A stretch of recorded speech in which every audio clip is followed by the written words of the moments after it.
Superação é a gente entender que o nosso último sucesso não pode se tornar o nosso fracasso. É a gente entender que as coisas que vivemos até aqui não se comparam com as coisas que estão adiante. A gente entender que os milagres que nós vivemos têm que ser a base para a construção dos próximos milagres e não ser tudo que a gente tem. Irmão, superação é não parar no primeiro não, é não parar nas primeiras portas fechadas. Superação é continuar mesmo que ninguém acredite em você, com a certeza de que quem te chamou acredita. Superação, irmão, você vai aprender a não depender de aprovação de mais ninguém. Para superar, você vai precisar aprender a não olhar para as circunstâncias. Para você superar, você vai ter que aprender a abrir mão de algumas vaidades, algumas vontades, alguns desejos. Por quê? Porque você sabe o que queima no teu coração. Você sabe o propósito pelo qual você está sendo consumido. Eu conheço pessoas aqui que trabalham em todos os tipos de trabalho que você imaginar. Eu vou dar um exemplo do Leandro. Leandro hoje é pastor em tempo integral, mas quando veio para cá, trabalhava com demolição. E o nosso lifestyle hoje aqui como igreja é muito diferente de quando a gente começou. A gente tinha mutirão quase todos os dias. A gente tinha mutirão para limpar a sujeira do mutirão anterior. Era nesse nível. Vamos fazer salas do Kids, mutirão. Vamos pintar o palco, mutirão. No novo espaço. Oh, Jesus. Lê, você vai chegar. Obrigado, irmão. Tamo junto. Você vai chegar a que horas? Mano, eu saio que dá uma demolição às 5. Tá bom, mano. 5h20, estou esperando você aqui. Às vezes a gente saía às 4 da manhã. Já teve dias da gente virar. E o que ele fazia no dia seguinte? Ia para a demolição de novo. Então, ele pode parar e olhar, cara, peraí, eu fiz 4 anos de seminário internato, eu dediquei minha vida para o chamado, eu já fui pastor no Morumbi, eu já fiz isso, já fiz aquilo, eu não vou me submeter à construção. Ele poderia fazer isso? Poderia, mas também não viveria o romper que estava logo em seguida. Tem gente que está a alguns passos do próximo romper, mas para, por quê? Porque não aceita o processo. Irmão, superação não é para qualquer um, porque se fosse, todo mundo recomeçava.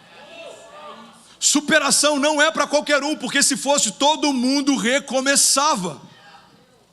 Eu citei alguns meses atrás aqui uma história do Mike Tyson. Eu já ia falar Michael Jackson. Imagina, eu ia ter que jogar para a história do Michael Jackson, ainda bem que segurei. O Mike Tyson sendo entrevistado por um repórter, o repórter falou, cara, é verdade que 6 da manhã você se levanta para correr todos os dias? Ele falou, claro que não. 6 da manhã eu já estou correndo. Eu acordo às 5. E se eu souber... Aí o repórter falou assim, mas por que você faz isso? Você é o campeão mundial. Ele falou, é por isso que eu sou campeão mundial. Porque enquanto eu treino, os meus adversários estão dormindo. E se eu souber que alguém está acordando às 6 da manhã para correr, eu vou acordar às 4. E se eu souber que alguém está acordando às 5, eu vou acordar às 3. E se eu souber que alguém está acordando às 3, eu não vou dormir para continuar treinando.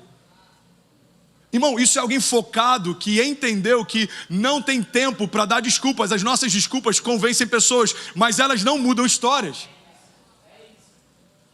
Então essa mensagem ela é urgente. Desculpa falar sobre isso no Dia das Mães, mas famílias em crise não são um ponto fora da curva. Todos nós em algum momento enfrentamos isso. Tem famílias aqui nesse auditório que se a gente for levantar, falar quem está com crise no casamento, sei lá, 40% talvez levante a mão. Quem tem enfrentado alguma crise financeira, mais 30%. Quem está enfrentando uma crise de identidade.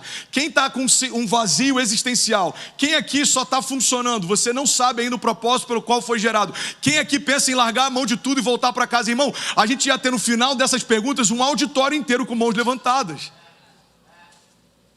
O que eu quero compartilhar é que as crises fazem parte, os desafios fazem parte, mas a superação é o que separa meninos de homens, é o que separa mulheres de mães. A gente vive uma crise na nossa geração em que homens têm medo de serem homens e mulheres têm medo de serem mães. Tiago 1,3 diz, pois vocês sabem que a prova, meu Deus, 5 minutos, da nossa fé produz perseverança. A verdade, irmão, guarda isso, você está comigo? Amém. A verdade é que o nosso posicionamento é a expressão da nossa fé. A sua fé não é vista com o que você fala. A sua fé ela é vista com o que você faz.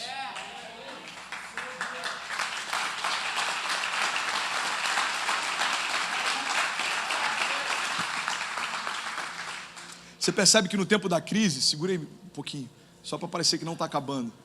Eu sei que está, mas é para... Obrigado, te amo.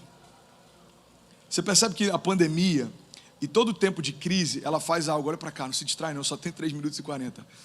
Você percebe que toda a crise, ela serve para revelar a profundidade das raízes. Então, essa pandemia foi um presente para a nossa jornada de fé. Por quê? Porque revelou algumas áreas que a gente achou que eram fortes e a gente agora percebe que não são.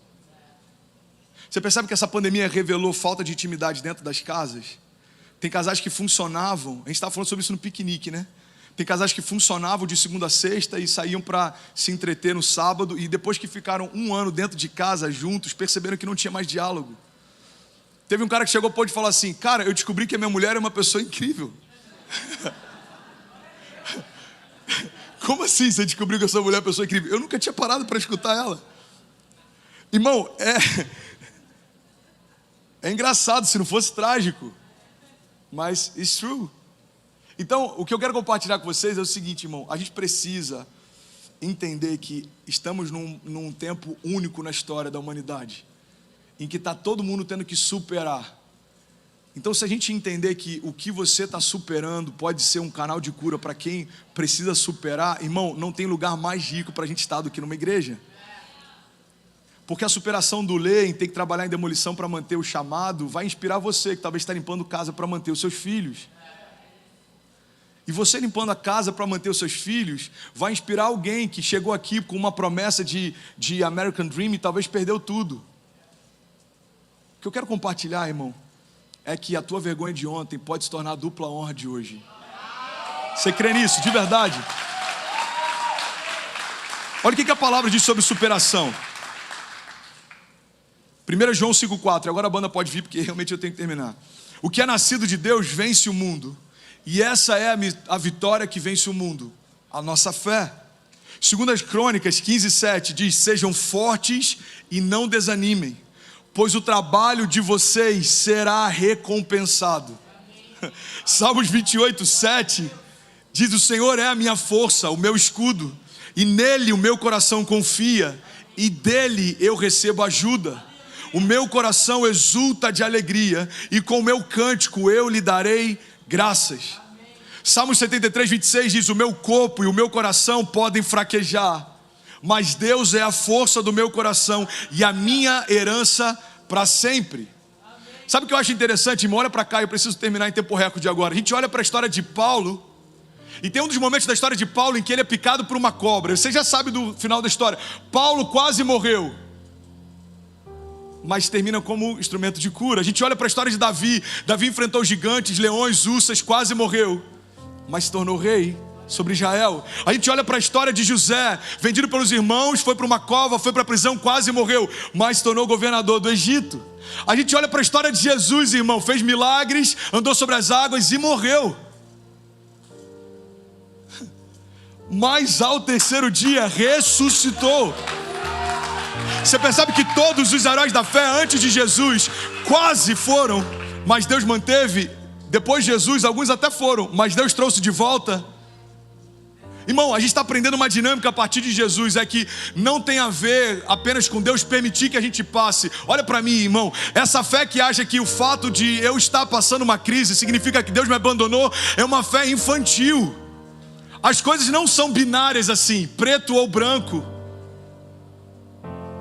Não são assim. Você está bem, Deus te ama. Você está mal, Deus te esqueceu de você. Não são assim. Porque o mesmo Deus que protege também é o Deus que permite. Deus permitiu a cova para José, mas Deus protegeu José na cova. Deus permitiu a fornalha para aqueles jovens, mas Deus protegeu eles na fornalha. Deus permitiu a cruz para Jesus, mas Ele trouxe Jesus dos mortos de volta para a vida. Deus permitiu a picada da serpente em Paulo, mas Deus protegeu Paulo do veneno da serpente. Irmão, Deus permitiu você passar por alguns momentos difíceis, mas olha só, você está de pé, Deus protegeu você. Deus permitiu o Covid vir sobre as nações, mas igrejas nunca cresceram como tem crescido. Famílias nunca ressignificaram alguns valores como tem ressignificado. Ei, irmão, o Deus que permite também é o Deus que protege.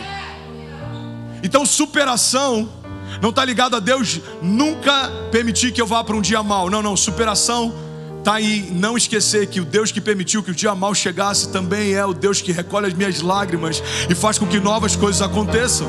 O choro pode até durar uma noite, irmão, que a palavra diz, mas certamente a alegria vem pela manhã. Irmão, eu estou aqui como um canal de esperança para lembrar você, desde o primeiro culto dessa igreja até o último dia que eu pregar aqui, que não tem a ver com as circunstâncias, mas como está o teu coração. Não tem a ver com o que se levanta contra você, mas com aquele que batalha por você. Não tem a ver, irmão, com a América, ou com a economia, ou com o dólar, ou com o Biden. Não tem a ver com as leis imigratórias, não tem a ver com as conjunturas, não tem a ver com nada que é exterior, porque tudo aquilo que é exterior, ele precisa se curvar com aquilo que Deus depositou em você. Não tem a ver com aquilo que é abalável, porque tudo aquilo que é abalável vai ser envergonhado por aquilo que é inabalável. Irmão, não tem a ver com aquilo que é temporário, porque nós servimos um Deus atemporal. Não tem a ver com aquilo que os nossos olhos veem, mas com aquilo que os nossos olhos não veem. A palavra fala a respeito disso. Colocamos os nossos olhos naquilo que não se vê, porque aquilo que se vê é temporário, mas aquilo que não se vê é eterno.